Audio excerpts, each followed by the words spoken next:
আসসালামু আলাইকুম। তো তোমরা সবাই ভিডিওটা ভালো করে মনোযোগ দিয়ে দেখো।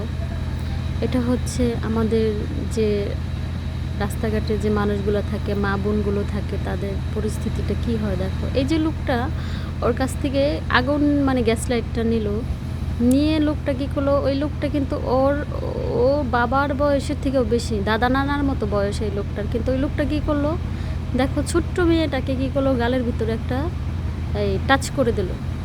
এইসব কিছু কিছু মানুষ আছে যে যারা আমাদের মেয়েদের দুর্বলতার সুযোগ নেয় আর পরিস্থিতির সুযোগ নেয়। এই মেয়েটাকে যে এরকম করলো, এই লোকটা এত বয়স্ক লোকটা, ওনার কি উচিত হয়েছে ওর গালে দেওয়ার? বলেন আপনারা, হয় নাই।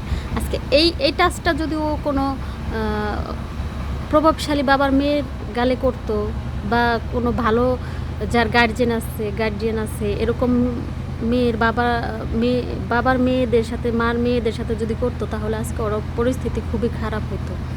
তো এই মানুষগুলো রাস্তাঘাটে থাকে দেখেই যে ওরা মানুষ না, এরকম না, ওরা কিন্তু মানুষ। দেখেন এই যে জায়গায় জায়গায় শুয়ে আছে, আসলে এটা ব্যস্ত ঢাকা শহর।